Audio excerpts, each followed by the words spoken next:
안녕하세요. 잡시광입니다. 보고 계신 장면은 우크라이나 키이우 상공에서 포착된 공격용 드론의 모습입니다. 이날 뉴욕타임즈와 로이터 통신 등 외신들은 우크라이나 키이우에 공습 경보가 울린 직후 수차례 번쩍이는 불빛과 폭발음이 관측됐으며 우크라이나가 이란제 드론 13대를 모두 격추했다고 보도했습니다.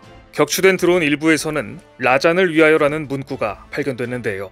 AFP 통신은 격추된 드론의 잔해를 분석해보니 이란제 샤헤드로 보인다고 보도했습니다. 한동안 러시아가 우크라이나 전선에서 이란제 드론을 쏘지 못했던 이유는 이란제 드론이 덥고 건조한 기후에서 제작돼 춥고 습한 우크라이나 날씨에는 취약해 오발 사고가 잦았기 때문입니다. 하지만 상황이 다급해진 러시아는 이란제 드론을 투입했습니다. 드론은 미사일에 비해 속도가 느리고 격추되기 쉽지만 가격이 저렴하고 한꺼번에 수십 수백 대를 발사할 수 있는 장점이 있습니다. 러시아는 얼마 전부터 이란제 드론을 통해 우크라이나의 에너지 발전소와 전력망을 집중적으로 공격했고 우크라이나는 지금 혹한과 어둠 속에 고통받고 있습니다. 러시아가 이란제 드론까지 개조해서 투입할 정도로 미사일이 부족해졌다는 사실을 알 수 있는 대목인데요. 러시아는 지금 미사일만 부족한 게 아닙니다. 영국군의 1인자 토니 라다킨 영국 국방참모총장은 러시아군은 포탄이 동났고 이는 지상작전을 성공적으로 수행할 능력이 급격히 떨어지고 있다는 것을 의미한다. 매일 밤 러시아 장군들은 푸틴에게 전쟁 상황을 보고하기 두려워할 것이다 라고 예측했습니다. 푸틴이 당초 예상한 전쟁 기간은 30일이었습니다. 하지만 전쟁이 시작된 지 이미 300일이 가까워지고 있습니다. 따라서 서방 국가들은 러시아군의 포탄 부족은 필연적인 일이라고 보고 있습니다. 전쟁이 장기화되면서 무기 부족에 시달리고 있는 것은 우크라이나도 마찬가지입니다. 양측은 지금 있는 자원을 다 끌어다가 마른 수건에서 물을 짜내듯 이것저것 개조를 해가며 전쟁을 이어가고 있는데요. 러시아가 이란제 드론까지 개조해서 쓰고 있다면 우크라이나는 Tu-141 무인 정찰기를 자폭기로 개조해 러시아 공군 기지를 공격하고 있습니다. 우크라이나가 자폭기로 개조한 무인 정찰기는 Tu-141 스트리시로 추정됩니다. 이것은 원래 정찰용으로 제작되어 무게가 가벼운 것이 특징인데요. 1980년대 소련군에서 운용되었고 소련 해체 후 우크라이나 지역에 남아있던 기체들이 우크라이나군에 인수되었는데 Tu-141에서 정찰용 카메라를 떼어내고 폭발물을 탑재해 공격용 무인기로 개조한 것입니다. 우크라이나가 이렇게 정찰기까지 자폭기로 개조한 것은 그만큼 마땅한 장거리 공격 수단이 없기 때문입니다. 그런데 우크라이나가 개조한 무인 공격기들은 예상보다 훨씬 치명적인 공격력을 보이고 있습니다. 최근 이들 무인 공격기들이 러시아 본토 깊숙한 곳까지 타격하는 데 성공하자 러시아의 허술한 방공 시스템은 그대로 노출되고 말았습니다. 얼마 전 우크라이나 접경지인 러시아의 쿠르스크주의 군용 비행장은 우크라이나가 보낸 무인 공격기의 공격을 받아 화재가 발생했고 러시아 내륙 도시 라잔과 엥겔스의 비행장 역시 우크라이나가 구소련제 제트 엔진을 장착해 개조한 드론의 공격을 받아 심각한 타격을 입었습니다. 특히 러시아가 피해를 받은 엥겔스 비행장은 Tu-95, Tu-160 등 핵폭탄 탑재가 가능한 전략 거점 군사시설이었다는 점에서 상당히 충격을 받은 모습입니다. 전략 폭격기가 있는 곳이 80년대 사용하던 개조된 정찰기에게 당했기 때문입니다. 우크라이나의 이번 공격은 우크라이나가 전선에서 멀리 떨어진 러시아 본토에도 타격이 가능하다는 것을 보여주었습니다.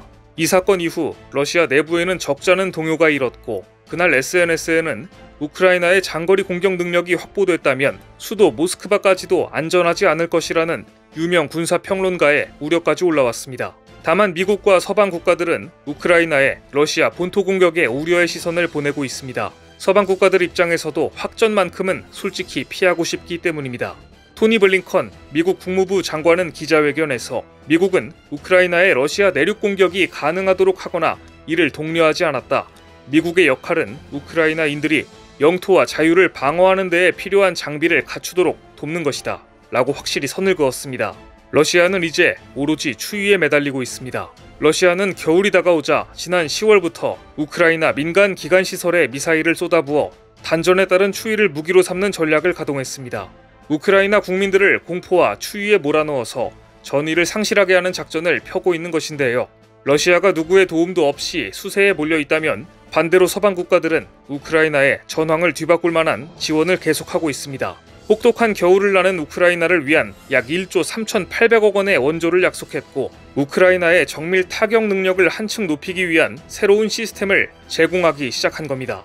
미국이 제공하는 무기 중 가장 먼저 눈에 띄는 것은 유도 기능이 없는 멍텅구리 폭탄을 고도의 정밀 타격이 가능한 스마트 폭탄으로 변환하는 전자장치입니다. 보고 계신 이 전자장치는 다양한 무기에 접합돼 일반 폭탄을 합동 정밀 직격탄으로 불리는 유도탄으로 바꿔줍니다.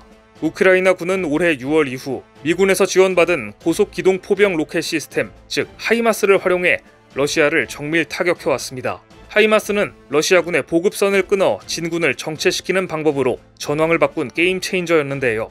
이번에 미국이 우크라이나에게 합동 정밀 직격탄 JDAM까지 지원을 하면 우크라이나는 하이마스보다 더 정확히 타격할 수 있는 새로운 수단을 얻게 됩니다.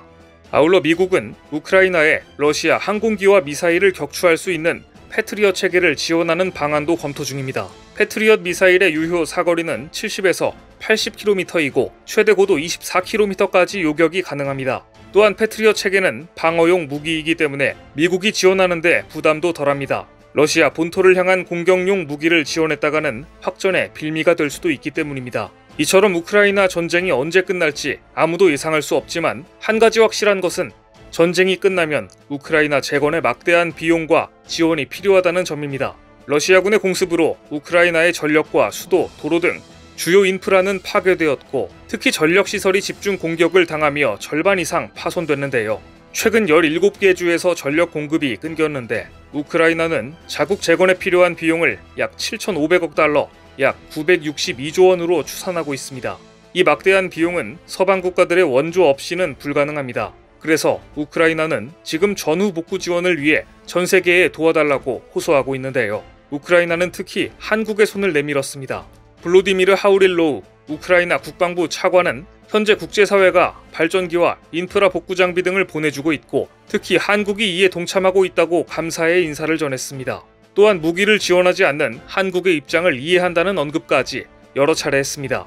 우크라이나 재건 사업이 시작된다면 한국 건설 관련 기업들에게 엄청난 기회가 될 것으로 보입니다. 러시아와 긴밀한 중국 건설사들이 재건 사업에 뛰어들 수는 없기 때문입니다.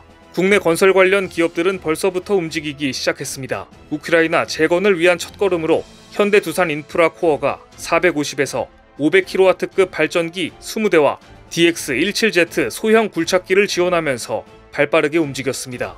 한국에서 재건 사업에 마중물이 될 굴착기가 도착했다는 소식에 우크라이나 언론들도 큰 관심을 보였는데요. 우크라이나 재건 사업에 한국이 필수일 수밖에 없는 또 한 가지 이유가 있습니다. 러시아는 우크라이나의 발전소를 집요하게 파괴시켰습니다.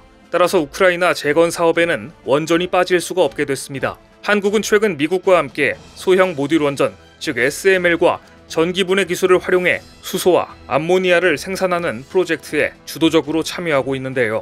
두산에너빌리티와 삼성물산이 이 SMR 프로젝트에 참여하고 있습니다.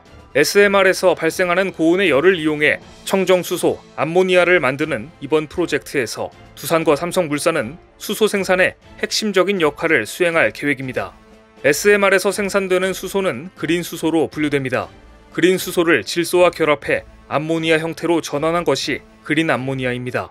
미국 국무부는 이번 프로젝트가 청정수소를 생산해 우크라이나의 에너지 안보를 확보하고 암모니아를 통해 좋은 비료까지 생산해 장기적인 식량 안보에도 기여할 것으로 기대하고 있습니다.